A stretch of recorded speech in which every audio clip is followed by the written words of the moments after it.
Our second question is, how do you feel about the union's demand for the 11% increase? So we will start with Stephen Knoxheim. You know, first of all, I have to say that I'm not on the board. I'm not privy to what the MOUs were or any of the numbers. So the only way I know there's 11% demand is from reading a few articles in the paper. Having said that, I think in this particular economy, I think 11% increase is probably not the right thing to do. Other fire departments have taken less increases. Some of them have actually had their pay frozen. Some have actually had pay reduced. And I think it's incumbent on the district and the firefighters to sit down and work out a realistic MOU based on today's economy. Thank you. And our next responder will be James Harris. Right. I certainly agree with Stephen's thoughts. I think that the problem is that the union has not been communicated with to the point where they understand the financial constraints on the district. Notwithstanding the prior board's efforts, I think they did an excellent job in terminating the negotiations. But it's clear that we have a new era, so to speak, from a financial standpoint, and that we've all got to come together to figure out how to solve the financial constraints. We're all aware of what Palo Alto is going through and the fact that the Palo Alto union has agreed to 2 years without pay increases, and San Jose has even decreased it. So has South San Francisco, has decreased their budget for the fire departments. So as I said before, we need to have a plan that addresses these issues. Thanks so much. Our next responder will be Rex Burdine. All right. As an incumbent, I don't have any great insight either, but I will tell you that as part of that, because we're worried about the takebacks from the state, the county, extra money that goes into PERS, is that if you look at our budget, we're pretty tight. We have a balanced budget, we have reserves, and I think the biggest thing is we need to hold the line on that. Right now, it's very difficult because we don't have any hard and fast answer from the state or the county or even from PERS about what that is.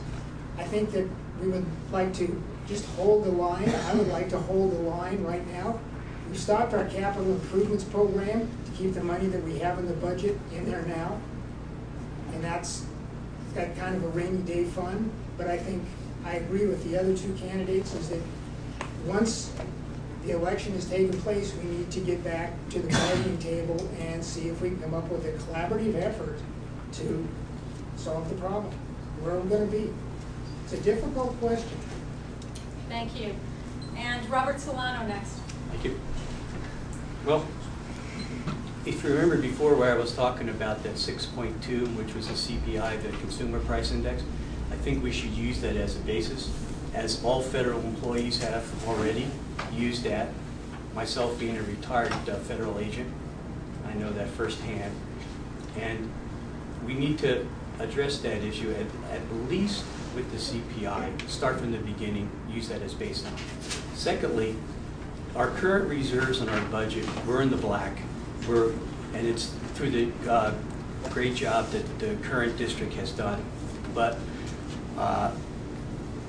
Palo Alto firemen just got a 6%, captains got a 6% raise, firefighters got a 4% raise just recently, and their budget's in the red. Now, because of our district board members, we're not in the red, but that's just an example. The Palo Alto firefighters just recently got 6% for captains and 4% for firefighters. Thank you, Mr. Solano. And John Mosby next. Well, there's some good answers, some good things to think about. I do think that I agree with Stephen, and I think other issues, other avenues need to be looked at. 11%, I'd love an 11% raise. I don't think it's realistic, especially in this economy. I think it's just going to have to be looked at. I'm not on the board, so I'm not privy to a lot of the information that the board is, and I'm not on the negotiating team, and of course they have all of the information. But I think it's going to be a give and take, and both sides are going to have to realize the reality of today's economy. Thank you, and finally, Jack Nelson. I got to agree with, actually, it's hard not to agree with everybody here. And I agree with Steve on one particular point, as well as my other candidates here, that we read about 11% in the paper, and I'm not really sure where this 11% came from.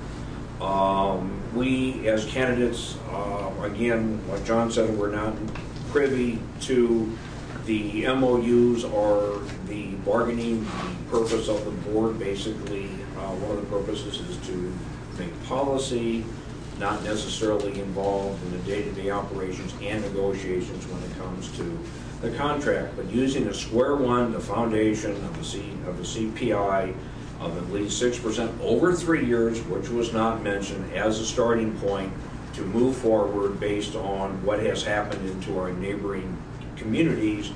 I have to feel that should be a good starting point. Yes, we are cash rich in reserves. We need to maintain that. Thank you, Mr. Nelson.